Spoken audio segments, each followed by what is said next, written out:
Well, it's that time of year where people send their kids in their cars back to school, and some people think about buying a car for their teen. And the group iccars.com, the car buying website, put together a study, and with us is Kyle Brower. He is the executive analyst for IC Cars. Kyle, good day, and welcome to the Car Doctor program. And yeah, this can be a tough decision for parents trying to figure out the best car for kids, right? Yeah, I mean, obviously, when you've got young drivers, you want all these kind of hurdles to be cleared and these conditions to be met before you buy a car for them, right? You firstly you hope that the teen has been well trained and has sufficient experience behind the wheel before they're out there driving on their own. But you also want the car that they're in to provide certain kind of basic characteristics, and dependability is one, safety is another, fuel efficiency is another. You want all these kind of benefits that are giving your teen every possible advantage and chance to be safe on the road. And one of the things that some parents kind of make the mistake of is they get granddad's Crown Vic or something and decide that, well, that's a good car because grandpa's been in it for a long time and it's a big, heavy car. But in fact, that car probably doesn't have any safety features. Maybe it has anti-lock brakes, but that's about it, right? Exactly right. And there's not just the technology, but as you know, the testing, the crash testing too, right? All these modern cars, they go through these tests with the National Highway Traffic Safety Administration and or the Insurance Institute for Highway Safety, NHTSA and IHS. And these vehicles get put through some pretty brutal circumstances and see how well they protect the passengers in the process. And so these modern cars have much higher safety standards for not only before the crash happens, like these driver assistance features, like you said, like anti-lock brakes or maybe forward collision warning, but also after an impact, how well they protect the passengers.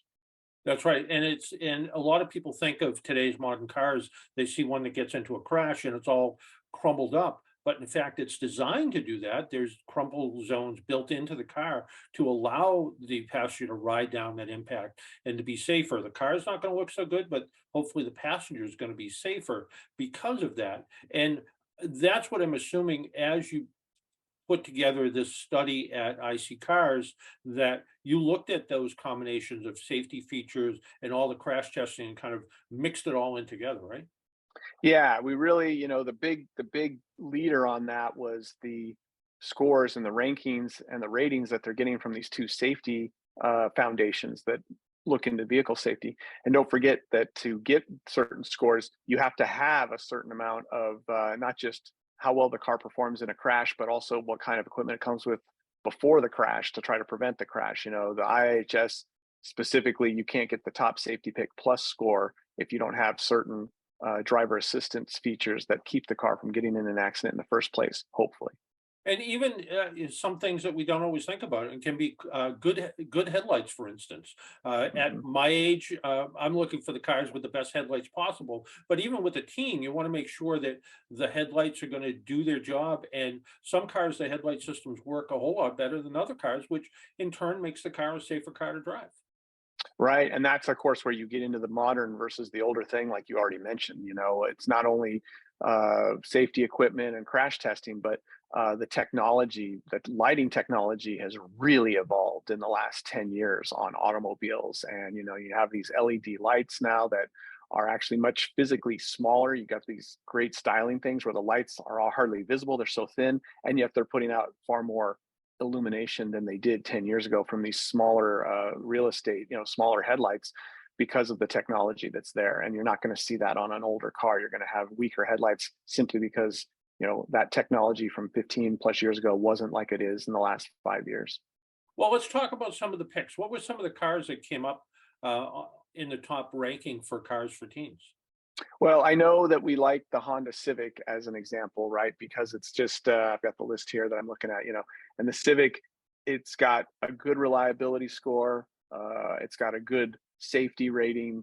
It's not super expensive, although because of today's car market, as you know, the used car market, you have to keep going older and older to get inexpensive cars because everything is just so expensive on the used car market compared to even a couple of years ago. But even an older Civic, already had a lot of the technology we're talking about and scored, relatively well for when it was new. So if you're looking for that, we have like the 2012 Honda Civic.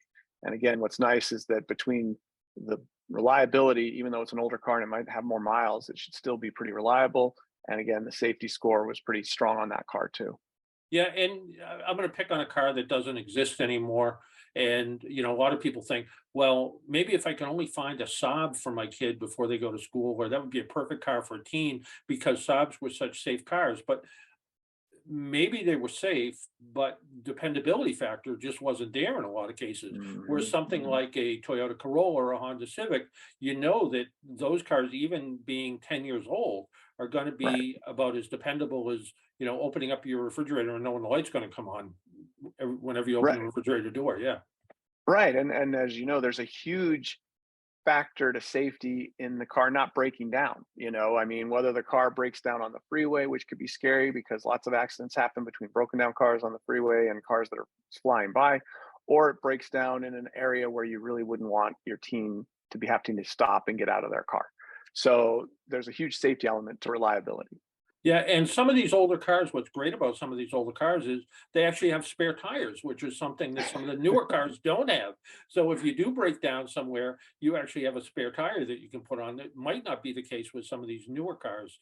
And when you did this study, did you try to break it down by cost or year or combinations of both for parents that have a budget in mind?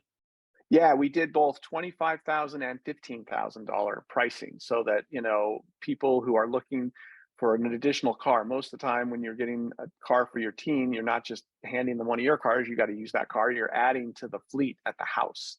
And whether it's a budgetary concern or maybe the car has to be stored outside because you don't have enough space in the garage and you don't want to go buy a brand new car that's going to have all the weather beating it up. Used cars are just, a smart way to go if you get a safe, reliable one. And so we were trying to bring together all those factors, spend as little as possible while still getting a safe and reliable car for your team.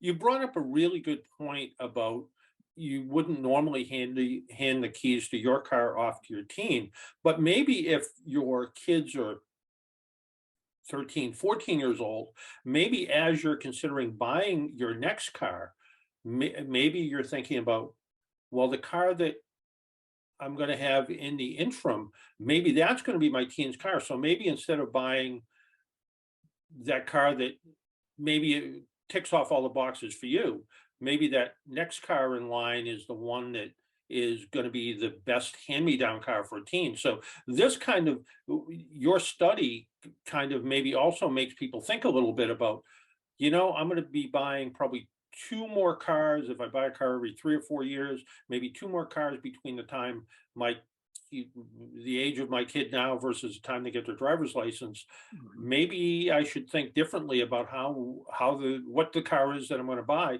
knowing that, well, if I am going to put them in my hand-me-down car, I know it's going to be a car that's best suited to teens. So I think the Yes. idea of this really sort of gets people thinking a little bit about, what about the car I have now and how it's going to work out and how did it match up against your list? Were there any surprises on the list that as you were looking through it, you kind of said, I never really thought about that one. Uh, Not any huge ones. I'm looking again at the list here, and it's a lot of Hondas and Toyotas, Yeah, which doesn't absolutely. really Yeah, surprise not a anyone. surprise. Yeah. Certainly on the sub 15. When you got to 25, you get some Subarus that sneak in there. There's a Volvo in there that you could get. So a couple and a Lexus. You can get some luxury brands once you get into Acura.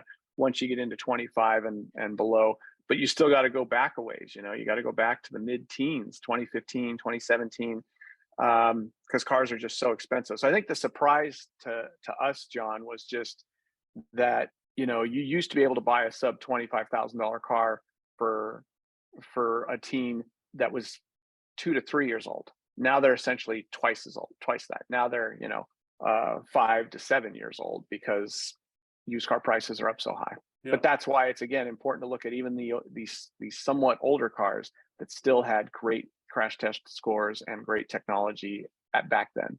It wasn't that long ago. You could buy some pretty decent new cars for $25,000. So, uh, I and still distinctly remember when the average new car was in the mid 20s, and Yeah. it's about twice that now. So Yeah.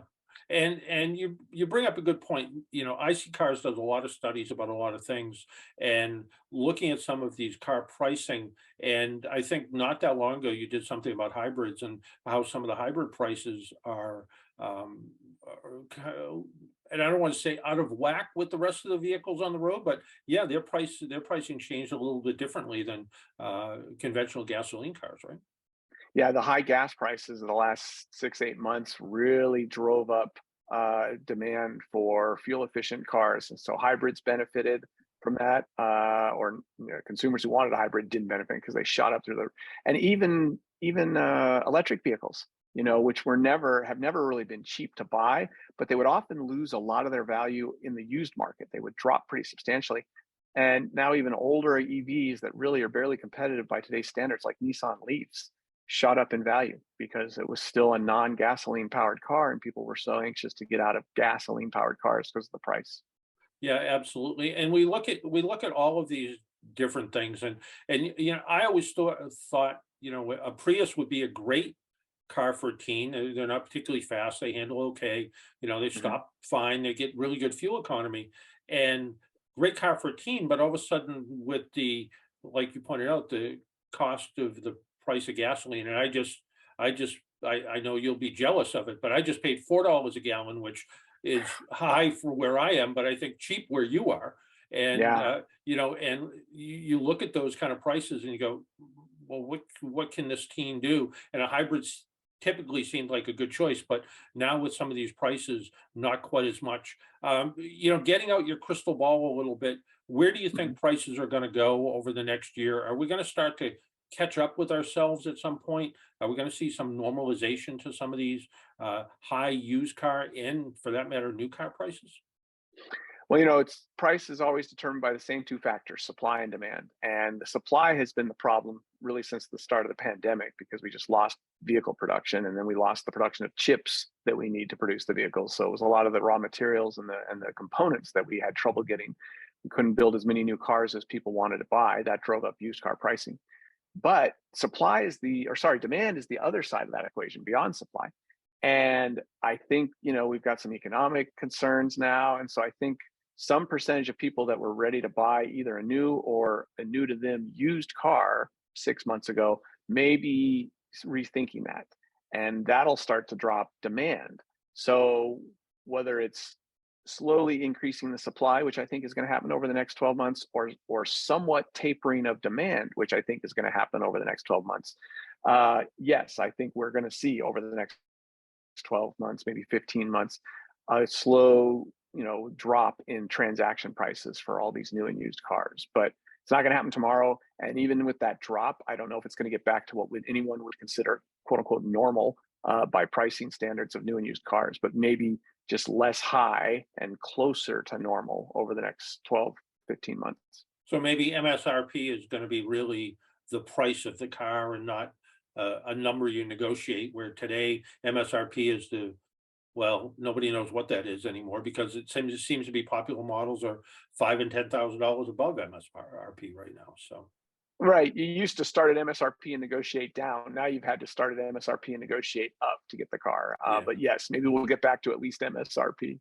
Yeah, absolutely. And iSeeCars.com, good place to go to car shopping, but also go car dreaming at the same time. If you want to, you know, maybe you're thinking about doing a little bit of, you know, in the future, what I want to buy, and you can kind of look and see what cars are going for, see what cars are around your area. Great place to start is with iSeeCars.com, right? Yeah, and we also have a lot of buying advice too, a lot of guidance, like these studies we just talked about for your teen car, but a lot of those uh, uh, analysis of the market, pricing, what cars are hot, which cars are the most. We got one coming, the cars over MSRP. We were just talking about Yeah. cars highest over MSRP. So we're constantly analyzing the market and then hoping that consumers that come to the site benefit not only from seeing the car listings, but also the trends and where their opportunities lie within the marketplace. And simple enough, the letter I, seecars.com, right? That's it. ISEECARS, icars.com. And yeah, I think everything you need to help you figure out what car to buy. Carl, I want to thank you for taking a little time out of your day and joining us on the Car Doctor program. Hey, great being on with you as always, John. Appreciate it.